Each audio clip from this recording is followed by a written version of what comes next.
All right. So it is 1 past the hour, so we will get started here.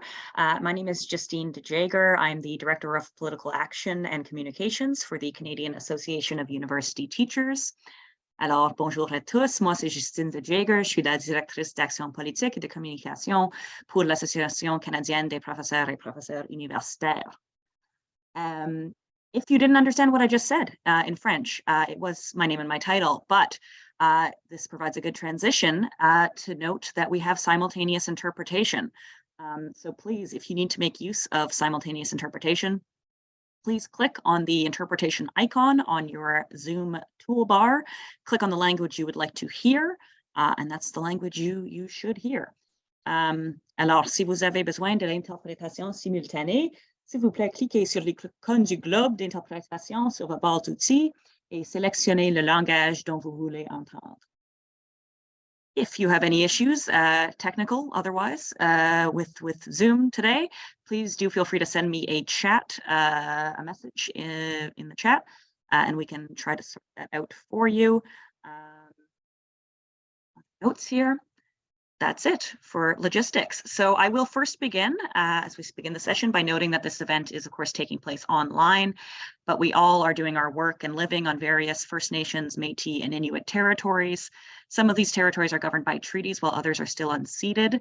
I'd ask us all to reflect today on the ways in which we occupy these spaces today and always. I myself am residing on the traditional unceded territory of the Algonquin Anishinaabe people. So today we are going to hear from Brewster Kahle. So this is part of our keynote address for the Fair Dealing Week, which we're very excited about. We will be taking questions throughout the session. We encourage you to do that through the Q&A function in Zoom. You can type in your questions there. We will be receiving opening remarks from the Canadian Federation of Students National Chairperson, Marie Dolcetti-Coros, and then from Peter McInnes, the president of the Canadian Association of University Teachers, or CAUT, who will also introduce Brewster. And then we will hear from Brewster and then have a little Q&A with everyone. So thanks very much for being with us today. Again, if you have any issues, please do direct those questions to me in the chat. And I will turn it over to Marie. Thank you very much, Justine. Bonjour tout le monde. Good afternoon, everyone. My name is Marie Dolcetti-Coros, and I'm so pleased to be here on behalf of and as the national chairperson of the Canadian Federation of Students during this Fair Dealing Week. The Canadian Federation of Students represents over 500,000 post-secondary students across the country and works to champion student leaders and activists in our fight for free and accessible education for all. Students are very excited to be here joining educators, librarians, researchers, and other solidarity partners this week to support the Fair Deal Works campaign, celebrate our right to educational fair dealing, and welcome Brewster Kahle's remarks on this occasion. Many of us here know firsthand the kinds of challenges facing students across the post-secondary sector. With the rise of inflation and the thawing of pandemic-related federal supports, students, many of whom have only just returned to the classroom this past fall, are facing simultaneous housing, economic, and health crises. What many students didn't know to expect was that the fight for accessible education continues even inside of the classroom against large multi-million-dollar textbook publishing corporations who wish to keep their monopolistic hold on students' educational materials. Students should be able to access course materials without the threat of mandatory tariffs or statutory damages, legislative moves that publishers are lobbying the government to introduce. Rolling back fair dealing means reducing the ability of teachers to expose students to the widest breadth of educational materials and content available, and ultimately does a disservice to learners everywhere. We know that graduate students face significant barriers when it comes to copyright, and that one of the largest challenges is unreliable compensation for academic work. Graduate students across the country are on the front line of research contributions that help make Canada one of the most innovative countries in the world, and ought to have the adequate recognition and authorship of their work. With all that said, we know that we are stronger when we work together. The Federation's joint objection with CAUT to the post-secondary educational institution tariff represents the ambitions and strengths of cross-sector action, Both these organizations have a long history of partnering on important cases of copyright, and we have no intention of slowing down our solidarity work. The Federation is very proud to be here today alongside students, teachers, researchers, and our solidarity partners to protect educational fair dealing and call on our government to better protect the rights of learners everywhere. Thank you very much for your time. I will turn things over to Peter McInnes, the president of CAUT. Merci beaucoup. Thanks, Marie. We're pleased to be part of this initiative. So happy Fair Dealing Week to one and all. CAT's members compose of over 120 different university and colleges, campuses across the country, and we represent over 72,000 members nationally as well. And these include educators, teachers, lecturers, librarians, researchers, scientists, and academics, among others. So our members, we would argue, are in the unique position as copyright stakeholders that we both use and create works that are covered by copyright. Given our unique position as creators and users, we are concerned over the recent years that copyright is tilting towards more corporate interests and away from what's best for the Canadian public in general. The recent 20-year freeze on Canadian public dominion is a troubling indication of copyright shifting towards more corporate interests in this country. And for this, I would introduce the forthcoming CAT Missing from Public Domain campaign on social media. So that'll be in the future weeks. While the longer copyright term may bring us in line with the United States to the benefit of corporate interests such as Hollywood and the Walt Disney Corporation, it's a loss to users and creators. And I can't help but point out the hypocrisy of a corporation like Disney that's using materials that are in public domain, such as Beauty and the Beast, Sleeping Beauty, Aladdin, and others for their animated features. So they use it, but they don't want to return the favor. While Canada's copyright term is being extended to match the Americans, there are simultaneously falling short of the United States in other copyright fronts.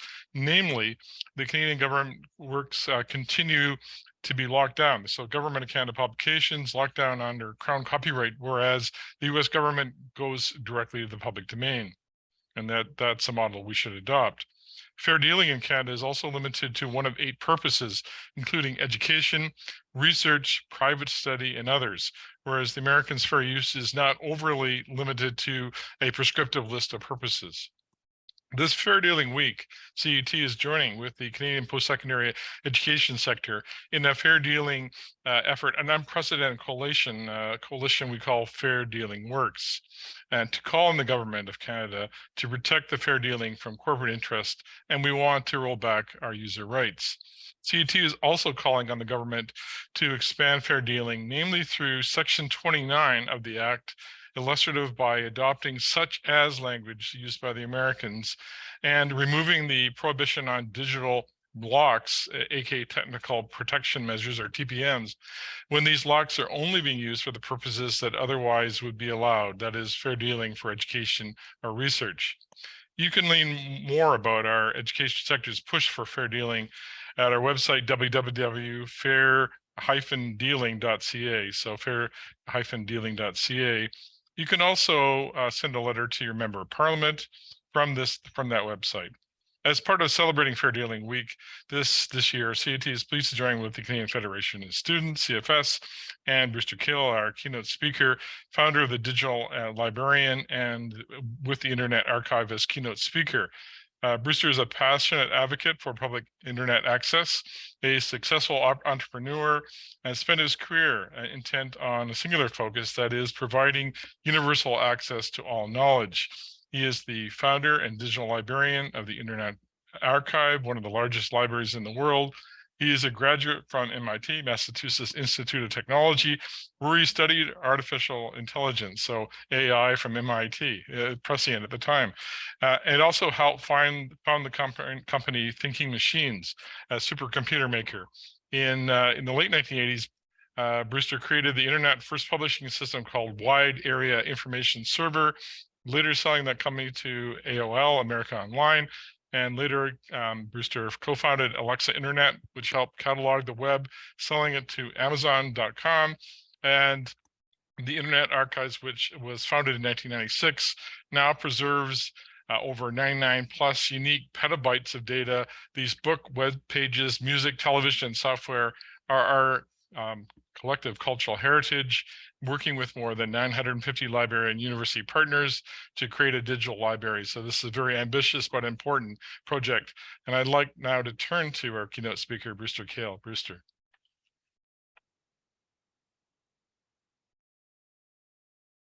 Peter, thank you very much. I very much appreciate it. So I'll do the share screen thing and jump in.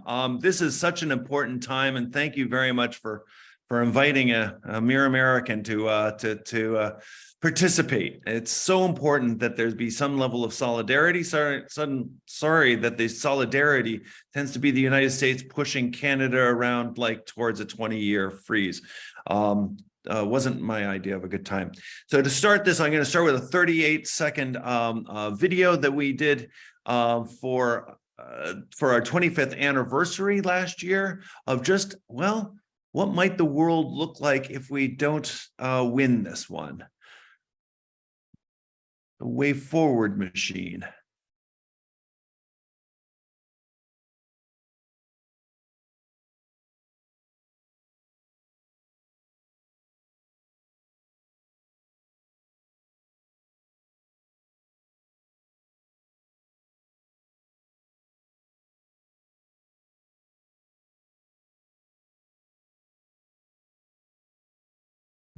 So I think of this as the internet really was sort of born out of a lot of optimism towards democratizing access to knowledge, but we've really turned that around in many ways, such that it's restrictive.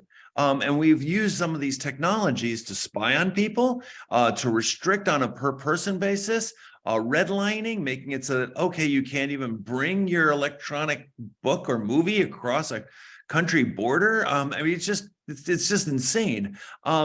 And so this sort of unbounded corporate indulgence in restrictions is something that we, the underfunded library, university, Wikipedian generation, get to fight back. I would like to suggest that innovation starts with fair use and fair dealing, that it's not just a stopgap after the fact, it's actually where things start. And I have been involved in things like the Internet Archive for a long time.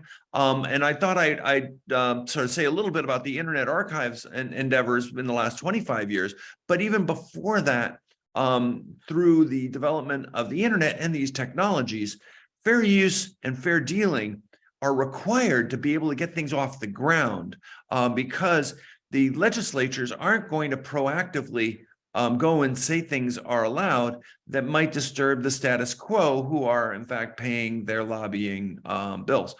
So what is the Internet Archive? Internet Archive is a nonprofit research library. This is our headquarters building where I am right now in San Francisco. Please visit us.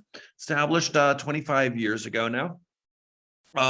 And so it is probably best known for the Wayback Machine, but we've got so much more.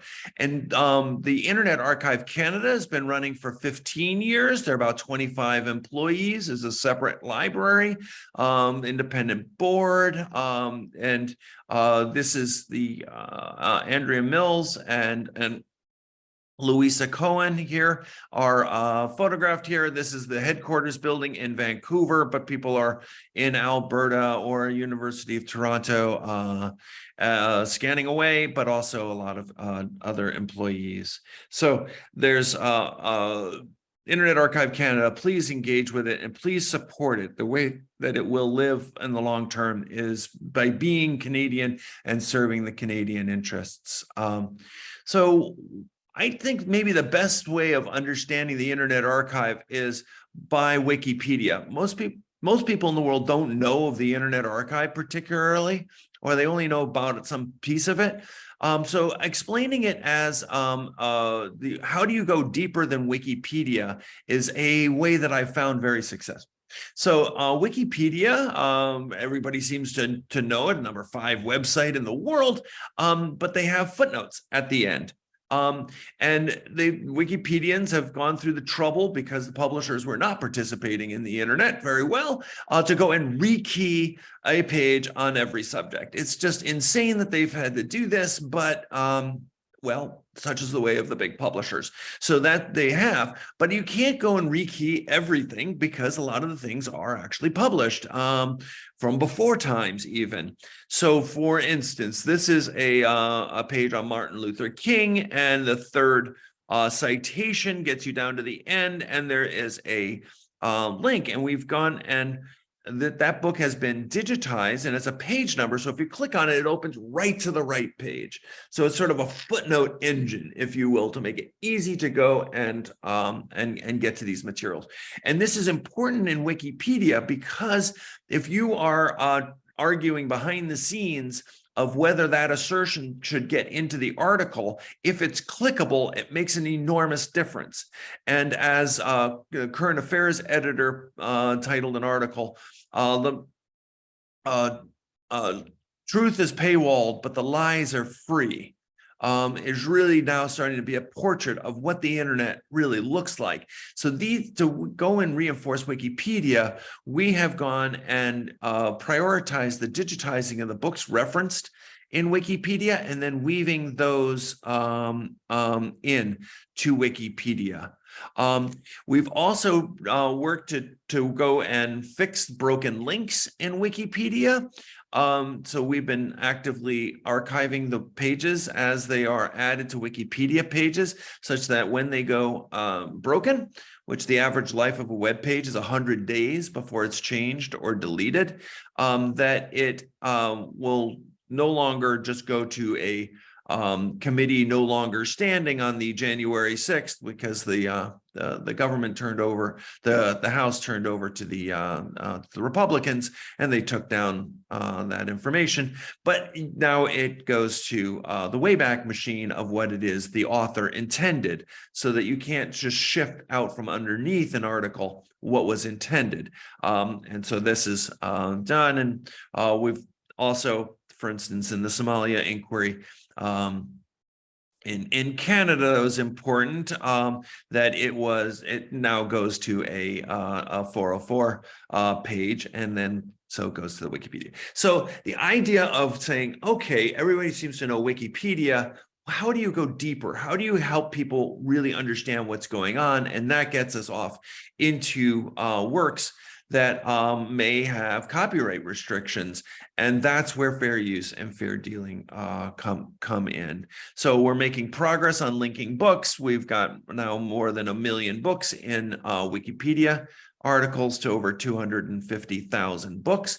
We've fixed 17 million, or almost 17 million, broken links in Wikipedia that would have gone to 404s now go to the Wayback Machine. So that's why you need a library, is to go deeper than the encyclopedia, which all of us who went to high school, you couldn't go and quote an encyclopedia in your paper. You need to quote a real source. So we want to be that able to make it so that those real sources are available on an ongoing basis to people, even though corporations take things down, make things go away, sue libraries, and websites go dark all the time. So just as a little bragging, we were voted the best tool of by Wikipedia. So the folks there say they love us, which is just kind of great. So it's a way of trying to explain, if you will, what the Internet Archive is, but of course it's much, much larger than just that. Canada, we've got a problem. I follow Michael Geist. He's actually on the board of the Internet Archive Canada, which is fantastic. He says the Canadian copyright lobby groups have relentlessly lobbied the government to overturn decades of Supreme Court of Canada jurisprudence, unprecedented restrictions on fair dealing that includes eliminating it for educational institutions if a license is available. We have a problem. And it's not just price, it's really control that is at stake here when we're starting to deal with licenses, and I'll get back to that. The internet overall, in my experience, was built on fair dealing and fair use. That if you don't have fair dealing and fair use, you can't get even out of the block without feeling like you're gonna get sued. Actually, even if you do have fair dealing, you can get sued, which is kind of what's going on, but at least you've got a defense. So Wide Area Information Service, FTP, Gopher, the World Wide Web, bulletin boards back in the late 1980s, which I was very much involved in.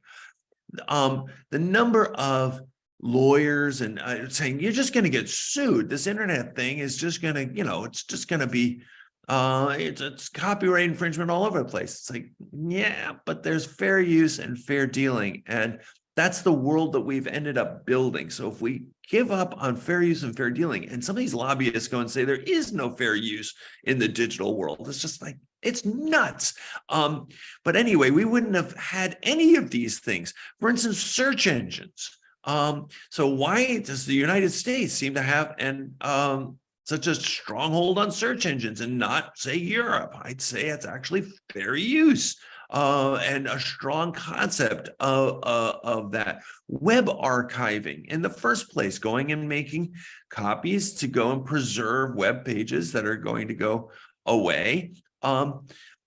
It's fair use, as I understand. I'm no lawyer, but that it's the fair use doctrine and fair dealing are just so important for this. And the Canadian Library and Archives Canada, and I don't know now, 100 or so Canadian institutions are involved with the Internet Archive in building web archives, and so we need this, the Wayback Machine, to go and make these things openly available again. And it hasn't caused a cratering of capitalism, as we sometimes hear from the lobbying side, of the hypotheticals and hyperbole that get drummed up. The Internet Archive is archiving television and providing searchable indices based on closed captions in the United States, which have been very helpful. But now we have AI technologies to go from speech to text and text to translations, and then translations to summarization. We're seeing the first parts of this, so you can start to get an idea. We're using it particularly in Russian and Ukrainian and Belarusian and Iranian television to go and get an idea of what is that population seeing. So if we can only get a macroscopic view of what's going on in these sometimes very polarized and isolated bubbles of information resources, if we can spread some of that out, we might be able to come up with better understandings of why people are acting the way they are. And that's a big role for what libraries and educational institutions are for. So if we give up on this ability to go and take a macro view of what's going on, we're going to be in trouble. And the macro view means that you're not going to be just shuttled inside some publisher's database product, getting one interface to that information. And then they can change and delete it at any time, but it's also going to be very segmented and very much in control from one point of view. Educational institutions and libraries are all about having people come up with new ideas, and they're going to have to reorganize the information in ways that are not the way that the publishers wanted it done in the first place. And that's very important. So television news tends to just be on for the evening, but it does have an archival value. And that's why we need fair use and fair dealing in these sort of transient media types that, newspapers, TV, radio, and I would say books, because books don't stay in print for very long. And they don't go out to very many people, or they're not in the format you want it to be in, like electronic. And so how do we go and get this moving is all fair use. Fair use, the way I think of fair use in the United States is kind of what people assume is true before you sort of wheel in the corporate lawyer types or these sort of weird folks that sometimes group around the copyright office. It's how people normally think things work. That if you don't make money on it, or or it's a different kind of use, that is how what people assume you can do. And so going and defending and making sure that fair use and fair dealing stay and grow stronger as the laws become more and more antiquated and non-digitally oriented. There's more and more weight on fair use and fair dealing, not less. Well, one approach towards this, towards solving the 20th century problem of how do we go and make it so that this generation of digital learners has access to materials from the 20th century, was controlled digital lending. What the Internet Archive does is we buy what we can, scan what we have to. So we buy the ebooks that we can, but we buy them. Really buy them. And it turns out that only a small number of indie publishers are interested in selling ebooks. You know, it's selling in the same sense that you would sell a book, and that the recipient gets the same kinds of rights as that. This all goes through licensing. So the Internet Archive has found that the big boys will not sell ebooks. They just won't. They just will do these license deals that are weird, and they often don't even allow the libraries to have a copy to preserve. So what libraries do is we buy things, we preserve them, and we lend them out. What we do, and what the publishers that are suing the Internet Archive over controlled digital lending are saying you're not allowed to buy ebooks, you're not allowed to preserve ebooks, and you're not allowed to lend them out.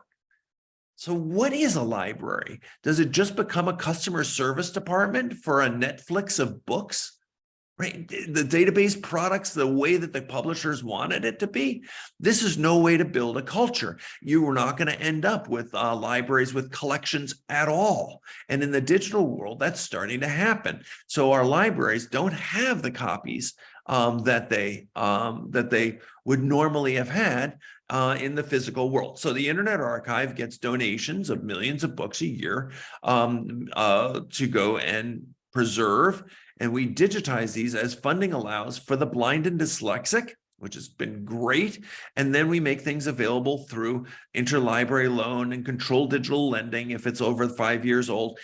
Different categorizations for these materials, but preserve them physically, preserve them digitally, and make them as available as we can. The publishers are suing the Internet Archive starting at the beginning of the pandemic when everybody's libraries were closed. They wanted to make sure that people couldn't get at those books digitally, which is, I don't know, enormously cynical. But that's what they did. And so the Internet Archive has continued to do the controlled digital lending, which is under using the same protections that the publishers use for their imprint books, but to lend them one reader at a time. And it's really focused, and the use cases borne out based on our statistics that people are using it to find books that they couldn't find otherwise, not beach reading particularly, but more reference materials and a lot of materials from the 20th century. If we deny the books of the 20th century to this generation, then we're going to, well, relive that century, which has got things that we want to avoid. And it will be a pretty confusing where people can go and make up histories about that because the materials are just disappeared. The oral arguments for this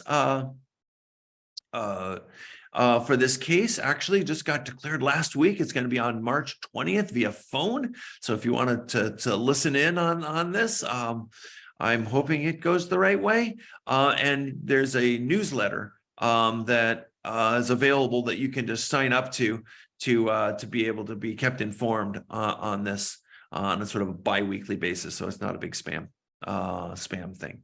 So controlled digital lending is an approach through fair dealing and fair use. What would we be missing if we didn't have it? Well, Andrea Mills found that yes, there's Farley Marwat's book is only available through controlled digital lending, and went and found that of the e-books, if you wanted ebook form, that it's basically the survival of just the most popular, or whatever the publishers want, or what the publishers think that they should do given the political constraints of the time. Given book bannings, publishers are taking things out of their lists as well, and they are changing what authors are getting funded to be able to publish on those imprints. So that's again what libraries are for. So the most popular are available, but already on the controlled digital lending on archive.org, there are 140 different books and editions that involve Farley as an author. So it's just showing how this whole thing can and should work. And fortunately, there is a group of librarians and scholars that went and interpreted the controlled digital lending principles within the Canadian law structures, and found very supportive towards Canadians doing exactly the controlled digital lending of taking physical materials that you own, digitizing them, and lending them one reader at a time, own to loan ratio maintained. But let's then talk about licensing. So over the 20th century, the lobbyists have gotten almost everything they've ever wanted out of Congress in the United States towards going and extending copyright forever, making everything copyrighted, making it copyrighted by default, making it so that any transient copies might be a copy. I mean, it's just nuts. But then they weren't even satisfied with that. And they wanted not only copyright, they wanted that and licensing. So they still wanted all of the federal protections for copyright, but then they wanted to layer on even more restrictions that would be just insane to put in law. And they put them and they shoved them down people's throats based on those long license agreements. And we as a library at the Internet Archive just can't put up with these. I mean, we just won't sign them. We'll buy things, absolutely. And let's go as libraries, let's go and buy all the ebooks we can, but rent them? I don't think so. That's not what a library is, but it's becoming more and more common. And I think we need an ownership option. The Internet Archive is working with the Internet Archive Canada to try to participate more in the conversation. And I think we all as libraries and academics have got to become more strident. It's not just somebody else's task, something else somebody else is going to do. It's going to be up to us that if we show up at these if we show up in our legislators' offices, it makes a big difference. It really does. They're surrounded by very expensive people, but they understand what libraries and schools and school teachers and professors do. So we need to show up. And so I know it's sort of like, oh yeah, sign this petition. Like, no, show up. So periodically, the Internet Archive and Public Knowledge in Washington, D.C., they do a March on Washington with a bunch of librarians going and senators and House staff members mostly. We rarely get to meet with the actual members, but we get the word out and it's being listened to. So it is not worthwhile. So here are just some of the blog posts that have been coming out to try to bring up issues within Canada that we should be all listening to. And I think there needs to be more advocacy organizations in Canada to become more effective against these very well, often foreign supported lobbying groups. One of these I'm excited to just have learned today about is the Fair Dealing Works. And there's that's coming up and gathering adherents to go and be a new voice out there in the Canadian world. So, okay, so calls to action. What can you do to make a difference? One, buy, don't rent. If you need to go and buy the physical thing and digitize it, go for it. And then you have a physical thing that you can pass down to your kids. So really, it may not be as convenient, may not be quite as great, but in some sense, as a nice EPUB form, buy, don't rent. Expand the use of interlibrary loan, and let's get our libraries doing that much more effectively. It's a widespread practice in the United States and Canada and all over the world. So let's get really good at interlibrary loan. We may need a new advocacy organization, as I mentioned. Use controlled digital lending because it is so important that people start to get acclimated and get used to being able to see books the way they used to. When we were first dreaming up this internet thing, the idea was it was going to be more access, but there's in many ways, the library system that I grew up with is not available to this generation. That is terrible. I mean, there's so much that's really quickly available. You just search on the internet and presto, there it is. But if it's not presto, there it is, then often it's just not there at all. And why it's not there is sometimes not a good reason or a dastardly reason. Build television, radio, and podcast archives and use them. Let's go and leverage these new technologies to make these sorts of multimedia materials available. Don't just think about PDFs of papers, and leverage the AI innovators with our massive collections.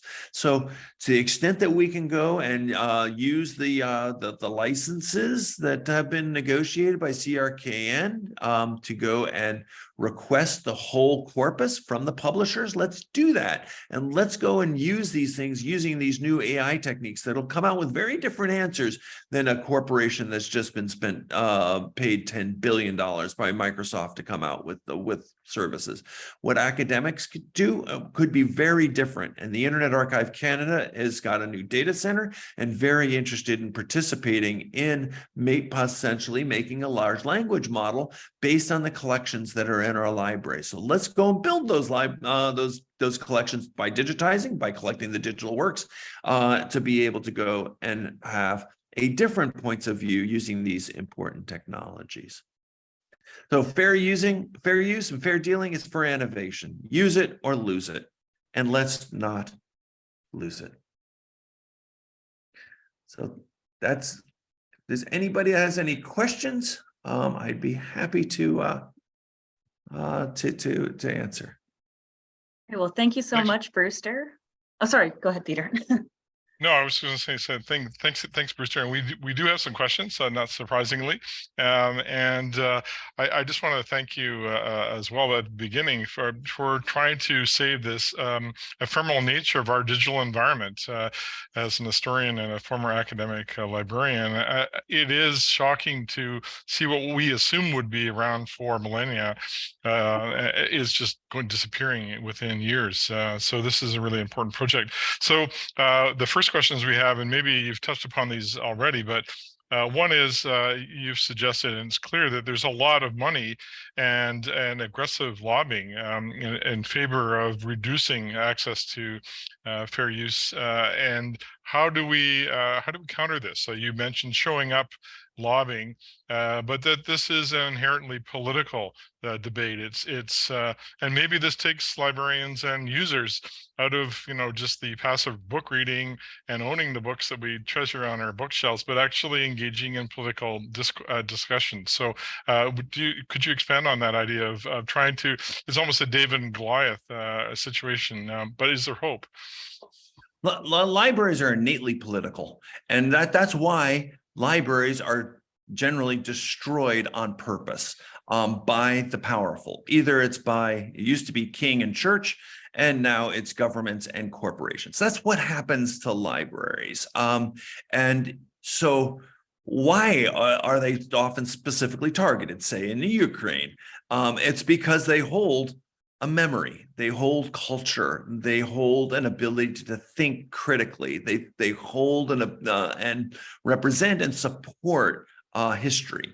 And so just remember that every act that we do is political.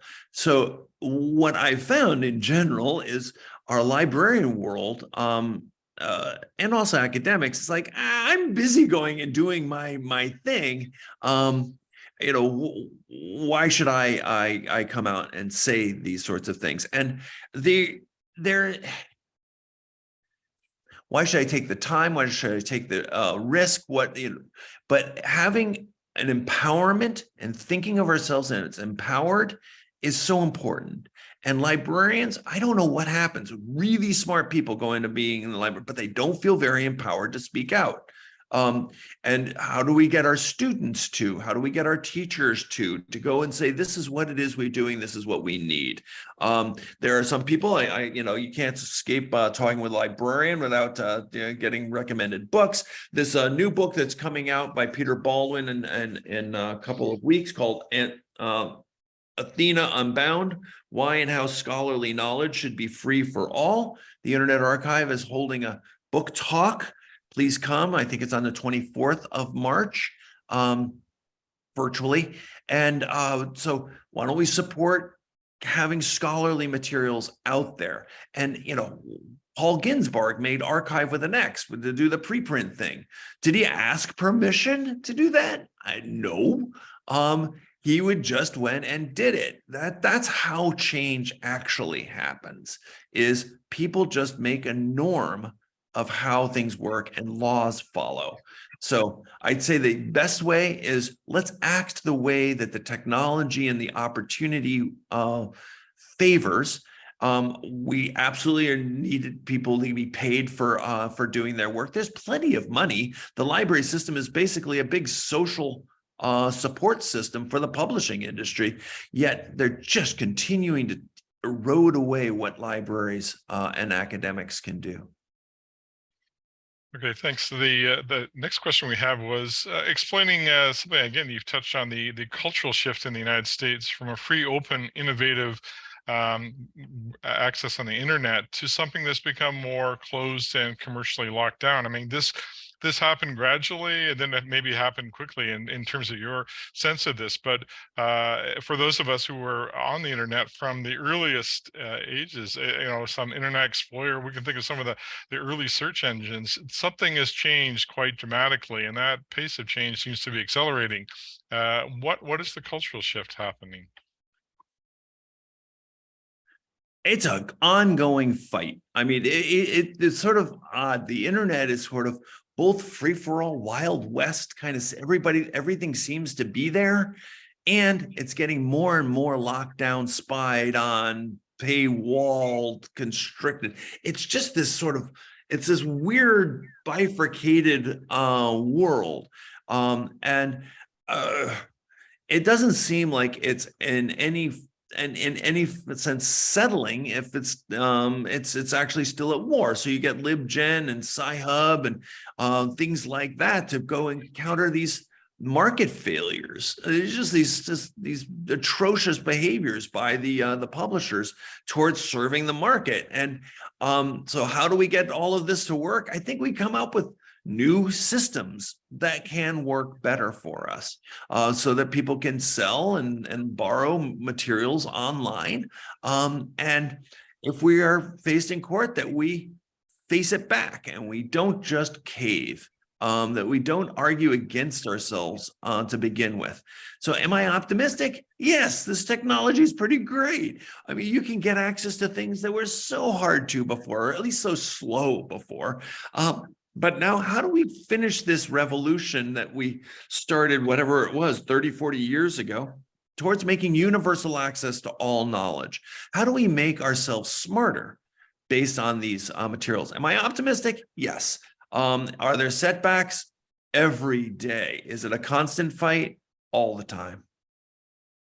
And I think one of the questions we have is the very act of preserving deteriorating paper copies, especially the book is more acid in the paper itself. This digital capture then changes the almost the conception of this to a private, so what the technology that's saving this this material from just disappearing to dust is now being captured but then there's a different conception of it, not as a public access, not as something that's there, but something that should be locked down. Is it just the technology that's confusing us about the real principles behind fair access? I think that when you get a change, you get to really see what people are about. Or a real shock, sort of a September 11th moment or a pandemic. You get to actually see, do people spring into being helpful, or do they spring into suing people? Do they spring into, let's go bomb them, or do we go and say, hey, what's the bigger message here? So I think we start to see some transitions going on. Oh, I see a couple questions in the chat that I just wanted to just jump into. Paul, is that okay? Is that okay, Peter? Okay. Sure. What is that the Trent on the shelf behind Brewster? Okay, so this is cool. Trent University was basically redoing their library, and they needed the space back for students that wanted it for meeting areas. They weren't using the books on the shelves. They basically shrunk their collections by half. And, go and tell a library, you have to go and throw out the librarian, you have to throw out a lot of books, and you'll see a very unhappy librarian. So instead of going and just throwing them out, they donated them to the Internet Archive, and the Internet Archive then digitized them. And at the right occasion, it's available. Here it is a copy of the digital files for Trent University for, I don't know, 100,000, couple 100,000 books that then can be added to their collection and used as much as you're allowed to within the Canadian system. To the blind and dyslexic, certainly, to computer science research, machine learning, controlled digital lending. If you with that great report. So anyway, that's what this Trent book is to go and hand back the digitized materials that they so graciously donated. One question that we had, and obviously this connects to your experience very early on in artificial intelligence, and there's been much discussion and maybe alarm in the academic world about ChatGPT, for example. But in terms of the access to this in Canadian American, maybe you can speak to the American, given the difference in copyright law, what are the advantages or disadvantages do you see comparing fair dealing as it applies to artificial intelligence? I think we now have some of the dream of what it is we wanted to do, right? We've been guardians of this paper for so long. How can we go and make it so that people can interact with it in new and different ways, and more than just peeking and poking around in it? Can we go and consult verbally consult with our library? Wouldn't that be awesome? And we're trying to figure out, how do we do that? And do we do that as part of these big corporations?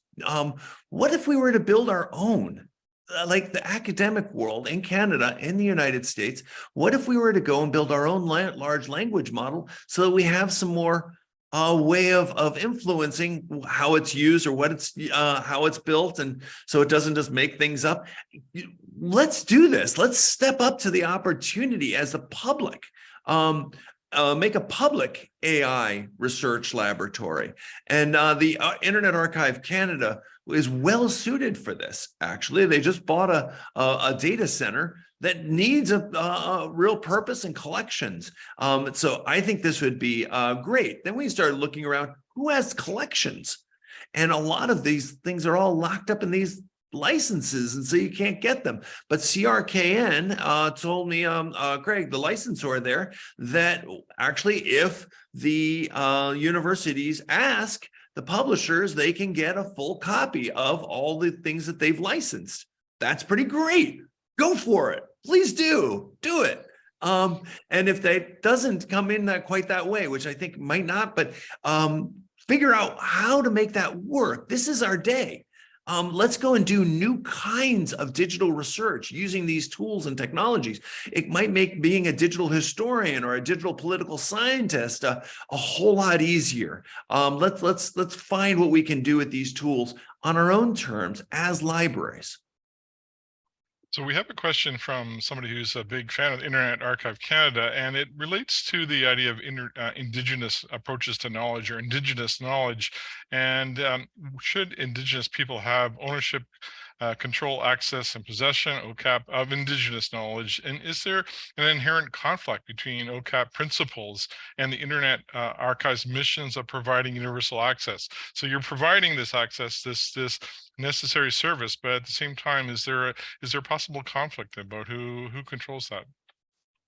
I think there's an opportunity here. I'm not quite as sure about the works that are from the indigenous populations, but let's go and take the sharing nature. I know much more about the American Indians in the United States and the reservation system, and those systems, they've got a widely dispersed population that aren't served very well by physical paper repositories in different places, but electronics can, as you know, okay, if we can get over the bad internet on the reservations. So what if those reservations were leveraged to go and make those be copyright zones that have new rights to be able to see these materials? So it's something like what we did with the extension of the blind and dyslexic exemptions. Make it so that there's exemptions that if you're on reservations, or that is what they're called in the United States,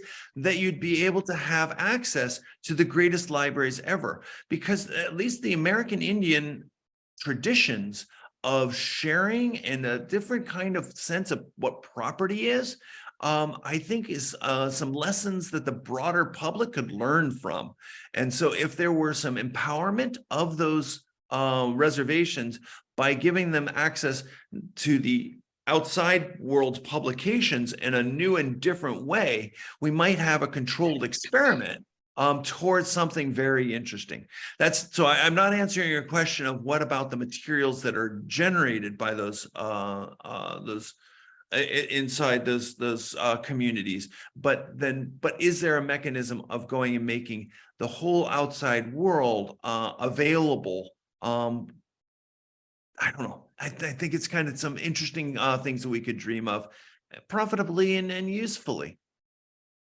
One of the things we started this session was noting that the recent 20-year freeze on Canadian public domain, and maybe you could comment on this from your international perspective and expertise. I mean, you know, what is your sense of where we're going with this? It's tragic. I mean, so Ben Franklin got 14 years, right, to go and exploit your to copyrights.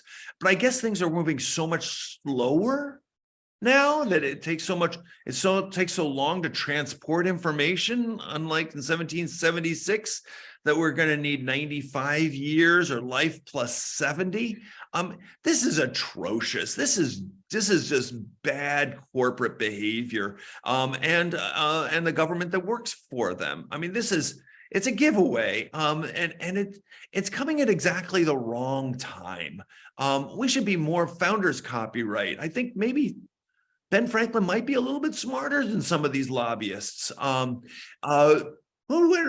could imagine that we could basically go back to a very much more restrictive form of copyright? You actually have to go put a C on things. You have to send a copy into the National Library. All of those, maybe the National Library digitizes things and then makes them available through lending. I mean, we could do things much more efficiently and without impacting negatively people's incomes. There's, crying about authors not getting paid very much because often their books get put into these publishers that don't lead to any distribution. One of the Ivy League universities that I visited in the Northeast, they said that they often publish book 100 copies. That's it. And then they don't make it even available electronically. So what is it for? What are we really doing here? It's maybe there's some prestige to having your year-long work then be on a shelf that no one's going to read, but it doesn't make any sense. And that the United States shoved that down the throat of the Canadian legislature. I just apologize for my people. It's inexcusable. We know better than this, yet it still went through. We now have public domain finally reopened in the United States, and we have a party each year. And we were going to have a party at the Internet Archive Canada, and we just at the last minute in December when they caused the closing down. It would be a morning of the public domain. And I suppose the maybe culminating question we have in our remaining time is that many of us have gone through the period where bookstores have disappeared. I know the crisis at Borders in the US, Chapters Indigo in Canada, independent bookstores, and just the changing nature of academic libraries, where you used to go in, and of course you were initially confronted by the card catalog. That was the search engine of several decades ago. But university administrators and colleges saying we should get rid of these books and turn them into Starbucks cafes or some type of barista environments, and students really don't want, and that learning of the actual physical element of the book, but there is a lot of inherent belief and also support for that knowledge, and I think it's been sort of confused by the digital access, which you pointed out.